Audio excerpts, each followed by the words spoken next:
A road warrior thought he knew what the Wasteland could become. Then he found a galaxy where every world is ash, every engine is prayer, and fuel is worth more than blood. The roads here never end, and the things that hunt them never tire. But can a man who only knows how to run survive in a universe that never stops chasing? The dust never settled on Vardrast. It hung in the air like a shroud of burnt offerings, thick and red and tasting of rust. The sun was a dim coal smoldering behind layers of ash that had choked the sky for 3 centuries. Ever since the foundries died, and the void lifters stopped coming, and the Imperium marked this world as tithe-exempt and left it to rot, what remained were the roads, endless black veins of rockcrete and ceramite stretched across continents, cracked and pitted by time and war, connecting nothing to nowhere. On these roads, humanity devolved.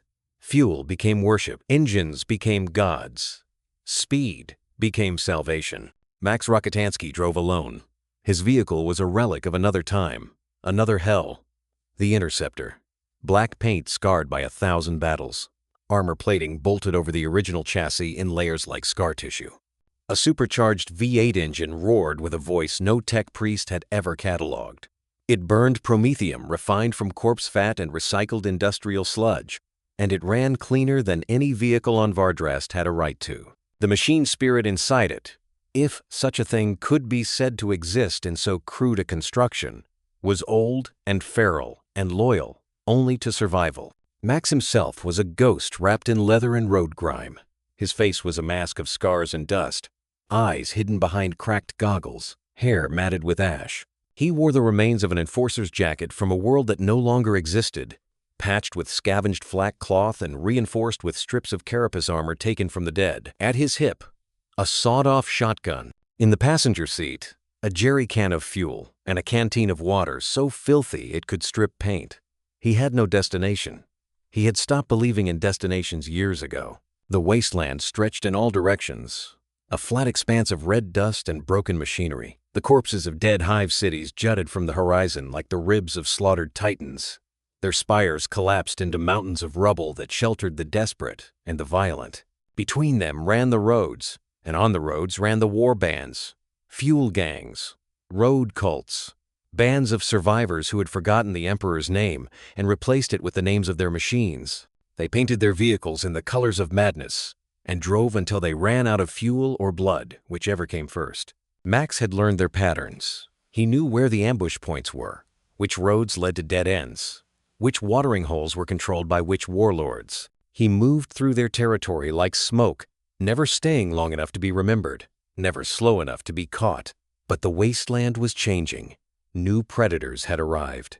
The Orks came 3 months ago. They fell from the sky in burning pods of scrap metal and violence, drawn by the psychic resonance of so much war and so many engines. Speed freaks, the worst kind. They built their warbikes and trucks from the bones of Vardrast's dead machines, painting them red and yellow and screaming across the roads at speeds that defied physics and sanity. They hunted for the thrill of it, for the roar of engines and the spray of blood on windshields. They had no concept of territory or strategy. They simply drove and killed and laughed. Max had avoided them so far, but avoidance was becoming harder. The Interceptor's engine growled as Max downshifted, taking a corner where the road bent around the collapsed shell of a manufactorum. The structure loomed overhead, its rusted gantries reaching toward the ash-cloud sky like the fingers of a drowning man. He kept his speed controlled, his eyes scanning the dust for movement. The road ahead was clear, too clear. In the wasteland, emptiness was a warning. He saw the tripwire 3 seconds too late. It was strung across the road at axle height, nearly invisible against the dusty rockcrete. Max's foot slammed the brake and the Interceptor's rear end kicked out, tires screaming as he fought to control the slide. The tripwire snapped with a metallic ping, and somewhere in the ruins, a bell began to ring. The ambush signal. Max cursed and floored the accelerator, the V8 roaring as the Interceptor surged forward. Behind him, dust clouds erupted from 3 directions. The war rigs came howling out of the manufactorum's shadows. They were massive constructions of welded scrap and desperation, each one a mobile fortress built on the chassis of cargo haulers and ore trucks that had once served the world's industrial needs. Now they served only violence. Spikes jutted from their frames, like the quills of some mechanical beast. Drivers leaned from open cabins, faces hidden behind masks of beaten metal and human bone. Gunners stood on platforms welded to the roofs, firing stub automatic rifles and crude bolt throwers that sent rusted projectiles spinning through the air. Max kept the interceptor low and fast, weaving between the incoming fire. A bolt sparked off his rear quarter panel, leaving a streak of molten metal. Another punched through the dust ahead of him, close enough that he felt the heat. The war rigs were faster than they looked, their engines supercharged with stolen promethium injectors and illegal fuel additives that would burn out their systems in days but gave them the speed to run down prey. The lead rig pulled alongside him, close enough that Max could see the driver's eyes through the slit in his mask. Wild eyes, feral. The driver grinned and yanked his wheel hard to the right, trying to ram the interceptor off the road. Max cut left and downshifted, letting the rig overshoot. As it passed, he saw the symbol painted on its side, a gear and a flame. The mark of the engine prophets, one of the largest fuel cults on Vardrast. They believed the Emperor had been a machine and that salvation came only through the purification of high-octane combustion. Religious lunatics with guns and gasoline, the worst kind. Max pushed the interceptor harder, the engine's roar rising to a scream. The speedometer needle climbed past numbers that should have torn the vehicle apart, but the interceptor held. It always held. The road ahead split into 3 directions, each one disappearing into the dust and ruins. Max chose the center path without thinking, trusting instinct over logic. The war rig split up behind him, 2 taking the outer roads to cut him off, 1 staying on his tail. The chase became a game of angles and timing. Max knew these roads. He had driven them 100 times, mapping every pothole and debris field in his mind. The prophets were fast but clumsy, their rigs too heavy to maneuver with precision. He led them through a section where the road narrowed between 2 collapsed halves, forcing them into single file. The rig behind him tried to squeeze through and scraped its flank against a concrete pillar, showering sparks and stripping armor. Its driver screamed something in a dialect of Low Gothic, so corrupted it was barely human. Max didn't slow down. The road opened into a wide stretch of flat wasteland where the rockcrete had cracked into plates separated by gaps of red sand. Max saw the trap ahead and smiled without humor. A dust devil was forming in the distance, a small one, but enough to obscure vision. He aimed for it and pushed the interceptor into the cloud of spinning particles. The world disappeared into red static. He counted 3 seconds, then yanked the wheel hard left and killed the engine. The interceptor coasted to a silent stop. Max sat motionless, listening. The war rigs roared past him in the dust, their drivers blind and furious. He heard them shouting to each other, heard their engines revving as they searched. One rig came close enough that Max could see its shadow through the dust cloud, a looming shape that passed within meters of his position. He held his breath. The rig moved on. The dust began to settle. Max waited another 30 seconds, then keyed the ignition. The interceptor's engine purred to life, quieter now, its machine spirit understanding the need for stealth. He reversed slowly, backing out of the dust devil and onto a side path that led away from the main road. The war rigs were still ahead, still searching. By the time they realized he had slipped away, he would be kilometers distant. But the encounter had cost him fuel. The gauge showed 3/4 of a tank, enough for another 200 kilometers, maybe less if he had to run hard again. Max made a decision he hated. He would need to raid a fuel cache, which meant entering territory controlled by one of the warlords. Risk versus survival, the mathematics of the wasteland. He drove west toward the scorch zone. The land changed as he traveled. The flat wastes gave way to hills of industrial slag and rivers of frozen chemical runoff that glittered like infected wounds. The air grew thicker, harder to breathe even through the rag tied across his face.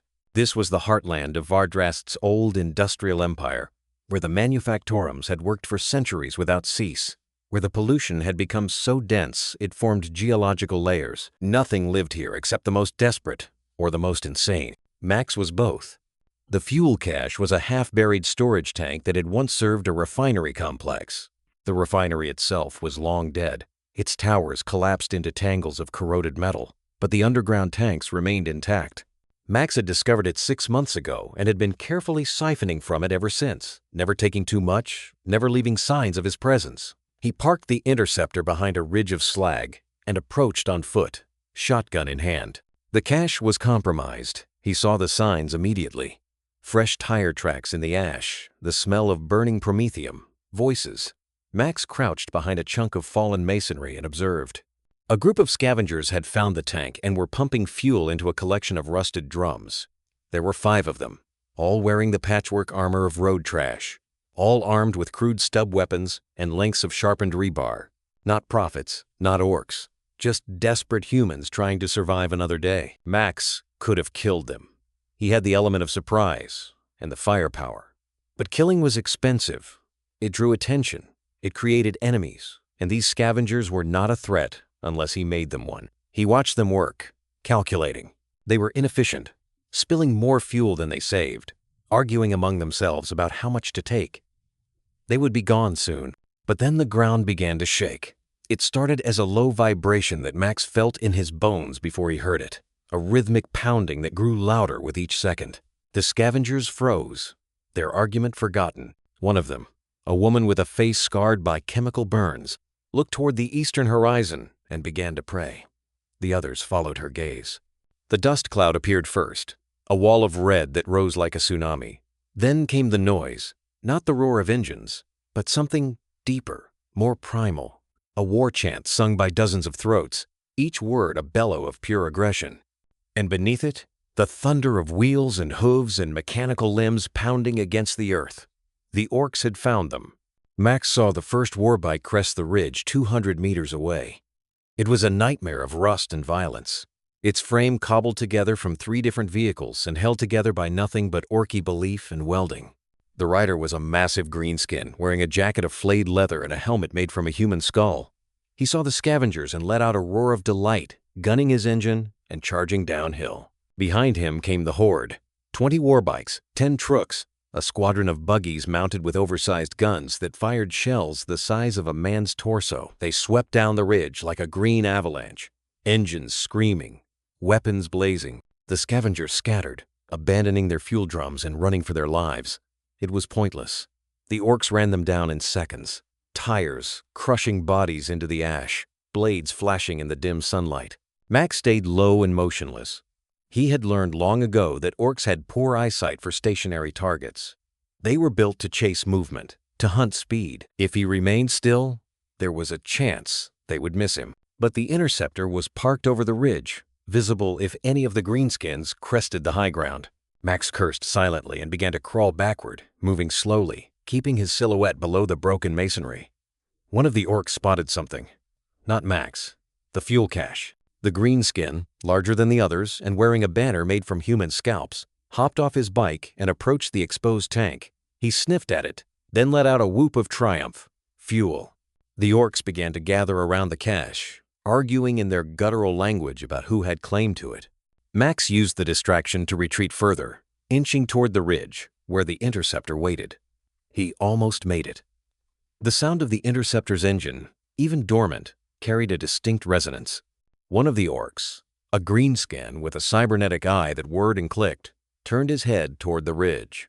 The cybernetic eye focused, zoomed, locked onto the black shape of the interceptor. The Ork roared and pointed. Units disengage and fall back to convoy vehicles. The Skitarii retreated with mechanical discipline, firing as they moved, their augmented legs carrying them at speeds no unmodified human could match. The Duneriders provided covering fire, their stubbers chewing through Orks and humans alike. Max reversed the interceptor back toward the convoy, his rear tires spinning in the blood-soaked sand.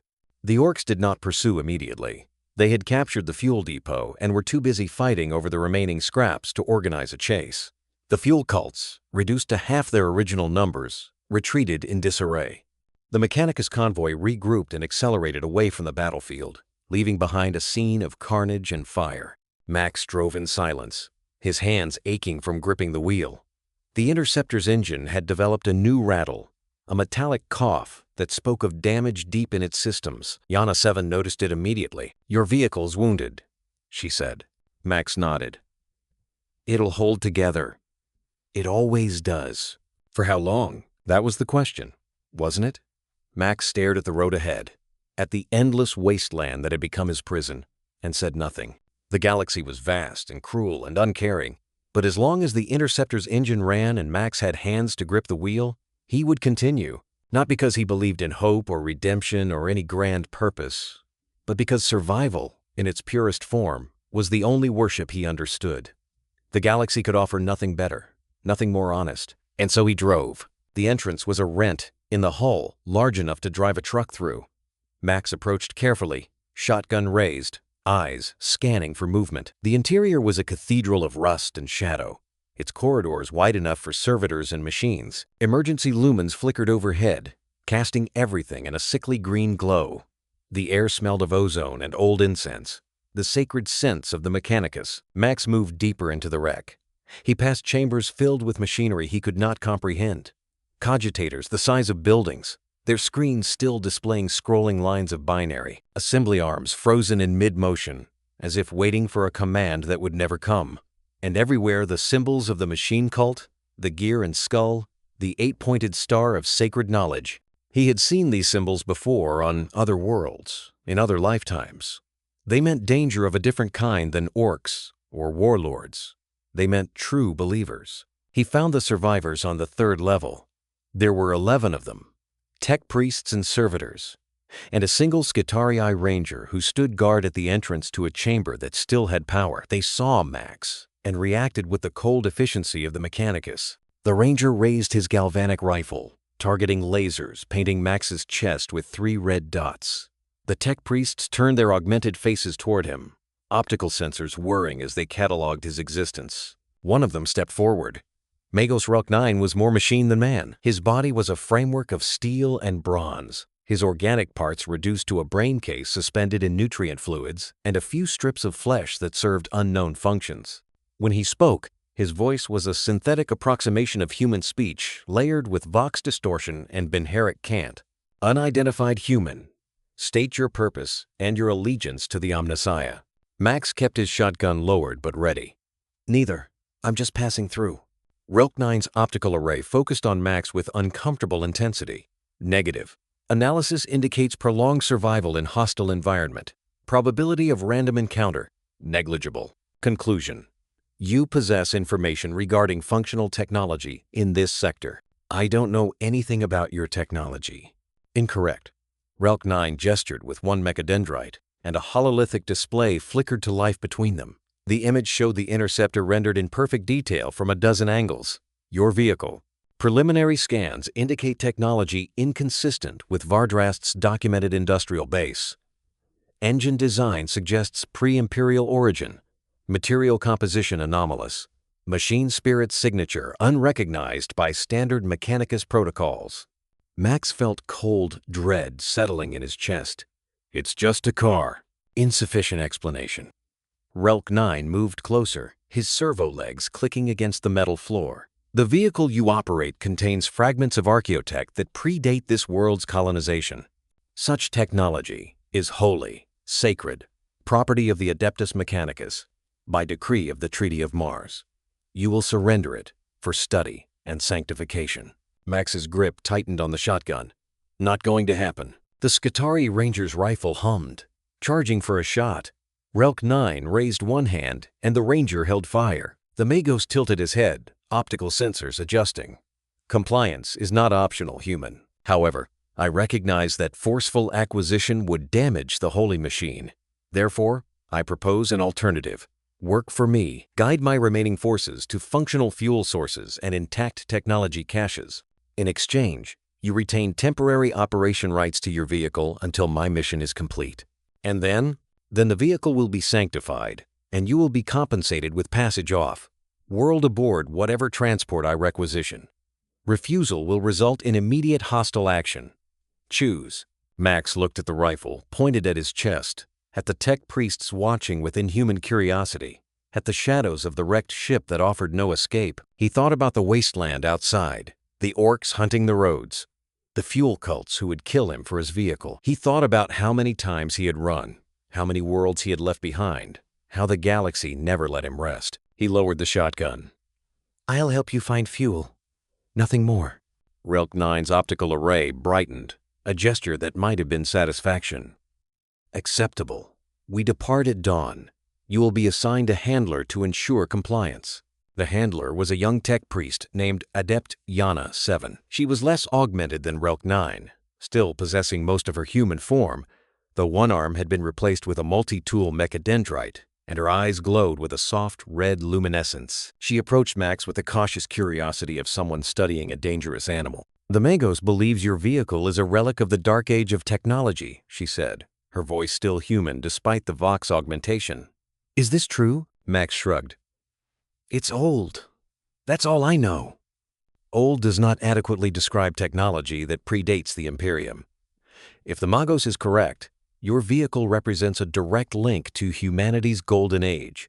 It should not function at all given the degradation of its components.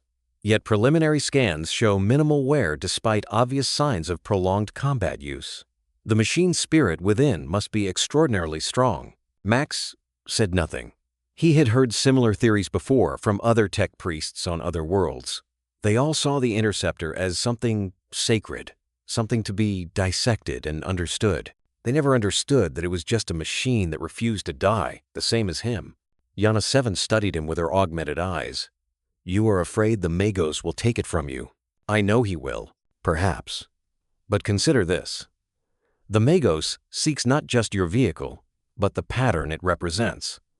If he can decode its secrets, he may be able to replicate its endurance.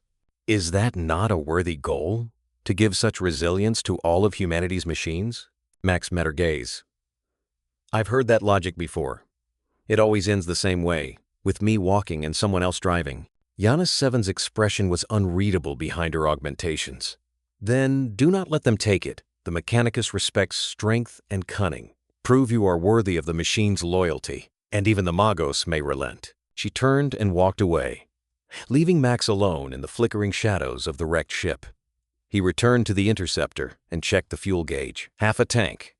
Enough to run if he had to, but not enough to get far. He sat in the driver's seat and listened to the engine's idle, the familiar rumble that had been his only constant companion for longer than he could remember. The machine's spirit, if such a thing existed, seemed calm. It did not sense the danger yet, but Max did. Dawn came as a brightening of the ash clouds from black to gray. Max drove the Interceptor out of the ship's shadow, with Relk 9's expedition following behind. The Mechanicus had assembled a convoy from the wreck's surviving vehicles. 2 Scorpius Duna riders, their tracks grinding against the sand.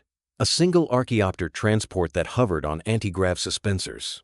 Its weapon systems dead, but its cargo bay still functional. And the Scutarii, 20 of them marching in perfect formation, their augmented legs never tiring. Relk 9 traveled in the lead Dunarider, his form interfaced directly with the vehicle's systems. Yana 7 rode with Max in the Interceptor, her presence a constant reminder of the leash around his freedom. She spent the journey examining the vehicle's interior with her augmented vision, scanning every surface, cataloging every detail. "The fuel you use," she said. "It is not standard promethium." Max kept his eyes on the road. "It's whatever I can find. Refined corpse, fat, industrial runoff, anything that burns." Yet the engine shows no signs of contamination or degradation. Standard internal combustion engines would fail within weeks using such impure fuel sources. Your engine adapts. It survives. Same as me. Yana 7 reached out with her mechadendrite and touched the dashboard with a gentleness that seemed almost reverent. "I can feel it, the machine's spirit. It is aware, more aware than most vehicles I have studied. It recognizes you as its pilot. There is a bond." Max said nothing. He had never thought of the Interceptor as alive, but he could not deny that it responded to him in ways that went beyond mechanical function. It knew when to push harder, when to conserve fuel, when to go silent. It had saved his life 100 times through instincts he could not explain. The convoy traveled southwest toward a region Max knew held several abandoned fuel depots. The journey took 3 hours, and in that time they encountered no resistance. The Wasteland was strangely quiet, as if every warband and orc mob had vanished. Max felt the wrongness of it like a weight on his shoulders. "They're watching us," he said. Yana 7 glanced at him. "Sensors detect no nearby hostiles." "Your sensors are wrong." "There." Max pointed to a ridge where the dust swirled in an unusual pattern. "And there. Another ridge. Another disturbance. They're tracking us, waiting to see where we go." Relk 9's voice crackled over the Vox link installed in the interceptor. Analysis confirms the human's assessment. Multiple heat signatures detected at range. Composition: orkoid bioforms and human scavengers. Estimated numbers: significant. Recommendation: accelerate to objective before hostile forces converge. Max pushed the interceptor faster, the V8 roaring. The convoy struggled to keep pace, their heavier vehicles churning through the sand. The first fuel depot appeared on the horizon, a cluster of ferrocrete bunkers half buried in drifts of red dust. Max recognized it. He had raided this depot twice before, draining its tanks until they ran dry. "This one's empty," he said. "We need to keep moving." "Negative," Relk 9 replied. "Preliminary scans indicate residual fuel signatures in underground storage." Magos, level authorization permits deep extraction protocols. We will harvest what remains. The convoy stopped at the depot's perimeter, and the Skitarii disembarked with mechanical precision. They secured a perimeter, while Relk 9's servitors began the laborious process of drilling into the underground tanks.